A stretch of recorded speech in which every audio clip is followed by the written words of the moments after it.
ninyo. Eto ha. Tingnan ninyo ito ha. Obserbahan nyo na mabuti ito. Bakit si Risa Ontiveros na matagal ng anti-Marcos yan? Yung akbayan nila, yung grupo nila. Ang tagal ng anti-Marcos niyan. Bakit ngayon hindi makapagsalita ng Marcos resign? Ang laging pinupuntirya Duterte. Di ko nga maintindihan sa mga kaibigan ko, kahit yung mga kaibigan ko. Tangina yung galit nila kay Duterte, no? Yung mama nakakulong na galit pa rin sila. Pero yung kasalukuyang korupsyon na nangyayari na alam nating pinabayaan ni Marcos, hindi nila mapuntirya. Pero mga pingta ito, ha? Oo, mga pingta ito, mga animal na to. Ito nga kaibigan ko, comment about Duterte. Sa loob-loob ko. Napatay ba yung kaibigan mo? Dahil sa war on drugs? Galit na galit ka kay Duterte? Hindi, kasi ako may kilala ko eh. May kilala akong kaibigan na ganyan. Galit na galit kay Duterte. Bakit? Adik eh. Nasira yung supply chain nila. Oh. Alam ko yan. Alam ni Marcos yan eh. Alam mo nga niya, samahan ka nga daw ni Marcos. Hindi, meron talaga mga ganyan. Although nagbago na sila nung panahon ni Duterte, nag-iba na sila ng bisyo. Ewan ko ngayon kung ano na bisyo nila. Hindi ko na nakakausap yung mga yan eh. Kasi totoo lang, maraming namatay na na talaga namang maraming namatay nung war on drugs. Sila nagkakapatayan eh. Meron niya akong kilala, isang counselor namatay na overdose eh. Bakit? Wala eh. Ano na eh. Sagad na yung pagiging addict. Oh. Lalo na nung panahon ni Duterte, talagang sabi niya, mag-overdose na lang ako. Kesa sa mahuli. Ewan ko kung na-overdose yun. Oh. Natukang yun, hindi ko alam ha. Hindi ko lang sasabihin kung sino. Hanapin nyo na lang counselor. Agoy. Ikaw talaga ba natukang? Gago! Hindi, totoo naman eh. Kaya yung mga galit na galit kay Duterte, it's either nasa pwesto sila ngayon or may mga addict silang kaibigan o nasira yung negosyo nila. Or galit lang talaga sila dahil, alam mo yun, meron silang kaibigan na apektado ng ginawang ni Duterte sa Pilipinas. Ganun lang. O may negosyo sila mismo. Di ba? Kaya ito, pansinin nyo, bakit hindi nagsasalita si Ontiveros? Ito kasi. Lumabas. Ay, napindot. Ay, lumabas. O, ayan na po, mga kababayan. So, yan po yung ilan sa mga insertions o amendment ni Senator Risa Ontiveros ayon mismo Kanino? sa record ng Senado. Ano po? Ayan po, yan po ay ang total po, pag nakita ninyo, mga kababayan, ay andito, nakikita niyo po ba to? Yan, itong iniikutan ko na yan. 3 billion 35 million 800,000. Tapos andyan po yung mga yung mga project. Andyan po yung project. Construction of multipurpose. Ayan po sa Tondo. Construction of multipurpose District 5 Manila. Construction of road Barangay Palapad, San Fabian, Pangasinan. Construction of road Barangay Kasampagan, Laoca. Pero tigil muna ako dito. Tatanungin muna natin ang opisina ni Senator Risa Ontiveros. Baka kasi hindi alam ni Senator Risa Ontiveros to eh. Itinatanggi po ba nyo na sa inyo ito? Yun po ang tanong ko. Itinatanggi po ba ninyo na ito po ay amendment o insertion ni Senator Risa Ontiveros? Aha. O, tutuloy natin ang basa. Construction of road Barangay Aris, Lawak, Pangasinan. Construction of road Barangay Domingo, Alarcio, Lawak, Pangasinan. Construction of road Sitio, San Jose, Kakandongan, Natividad, Pangasinan. Construction of multipurpose building, Teen Center, San Fernando, La Union. Ayan po yung presyo. Ayan o, 20 million to. Construction of Barangay Hall, Barangay Buanta, Bawang. Mga magagandang proyekto po ito mga kababayan. Ako naniniwala ako magagandang proyekto. Kaya at this juncture, I want to reiterate that there is nothing wrong with insertion and amendment. Kaya huwag kayong masyadong defensive. Wala pong masama dyan. Lalo na... Defensive ka kasi Ontiveros eh. Oh, di ba? Pero nagtataka ako bakit di niya idemanda to si fake news. Kasi ito, halimbawa, dinimanda niya kami, di ba? Naalala nyo yung sa kay Karen na hindi naman kami ang naglabas. Kami ay nag-react lamang po. At marami ang nag-react, hindi lamang po kami. Halos lahat ng taong bayan nag-react. Tungkol diyan kay Karen na yan, yung witness, tanim witness di umano ni Ontiveros. Di ba? Sabi ko nga particular, napakasimple. Sabi ko, sagutin mo, ipatawag mo sa Senado. Magkaharap kayo at mag-usap. Ano na nangyari? Nga.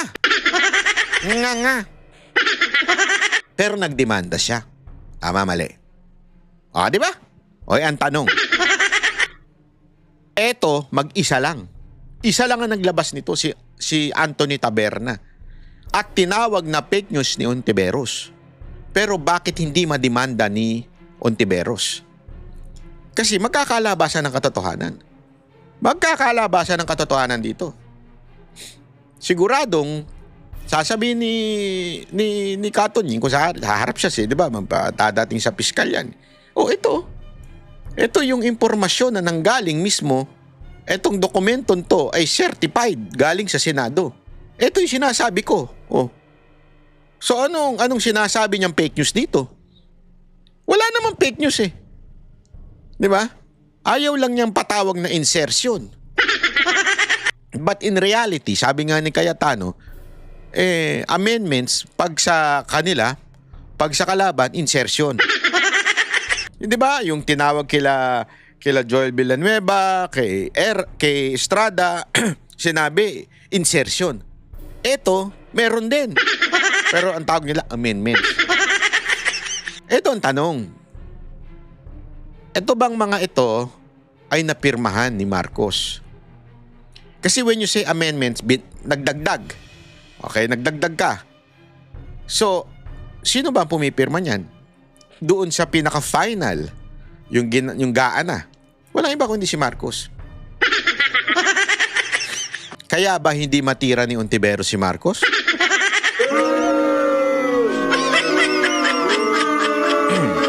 Kaya ba ang mga pink tae at saka mga makakaliwa ay hindi matira si Marcos? Gago! Kasi na-aprobahan ang mga di umano ay insertion and amendments. The insertion is slice amendments.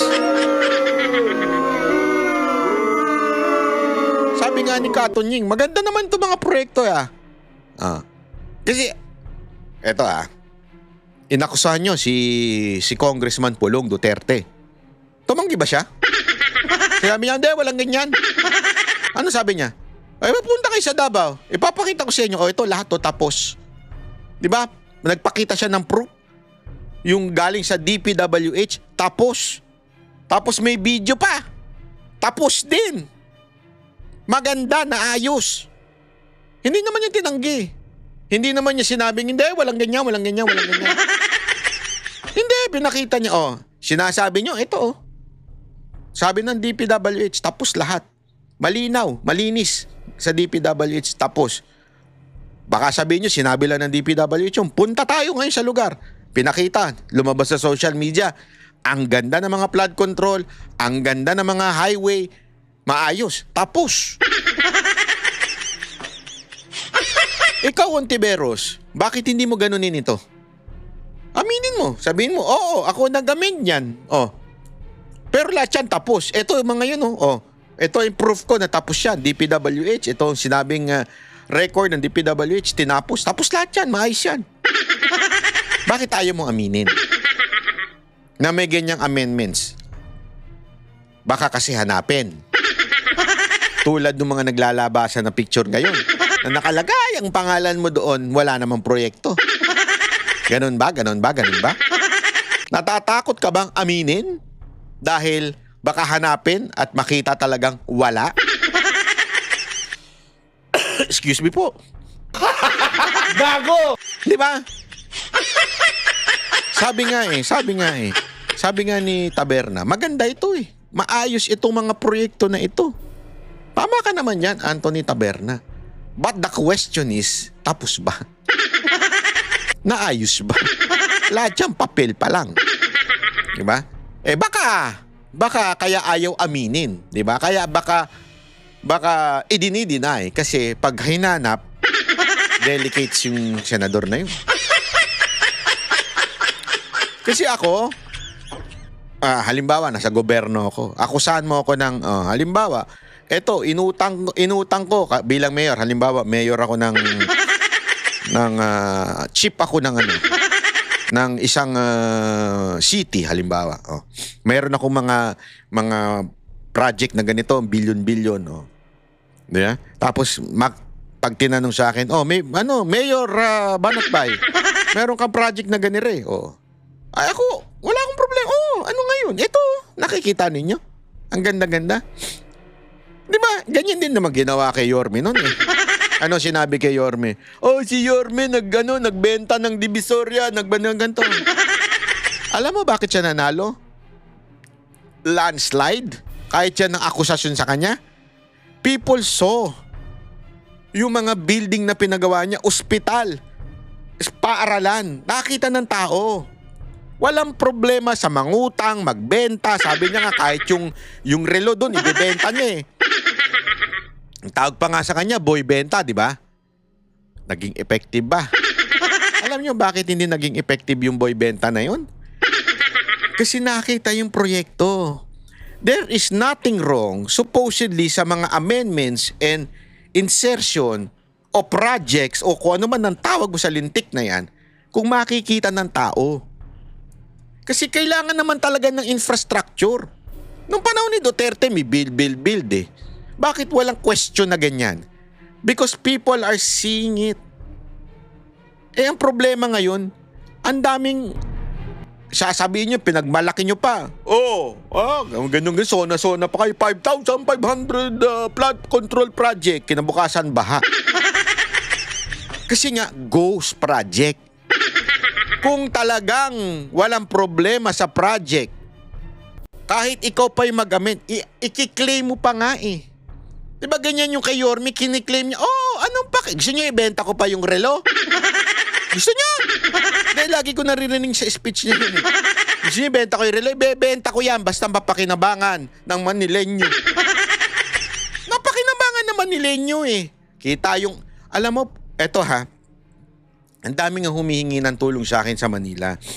Kasi siguro feeling nila close ko si Yorme. Hindi ko po close si Yorme. Nakakausap pero hindi ako feeling close. Okay?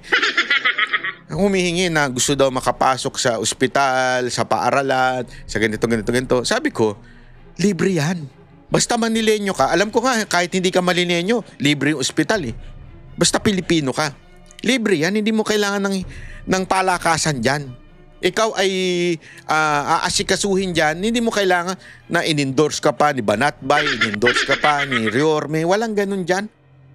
Pag hindi ka inasikaso, i-video mo. Ibigay mo sa akin, isisend natin kay Yorme. Yan, napayag ako dyan. Agree ako dyan.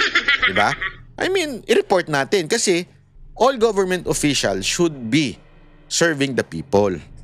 Ganun lang naman kasimple. Hindi nyo na kailangan humingi pa ng tulong na, pahingi naman ng tulong kay Yorme para maano yung gamot namin. Alam mo, pumunta kayo dyan, napakaganda ng ospital ng Maynila, napakaganda ng sa eskwelahan nila, napakaganda po.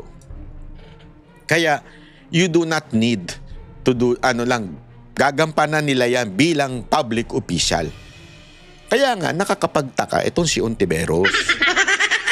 Nakakapagtaka to si Ontiveros na bakit ganyan siya.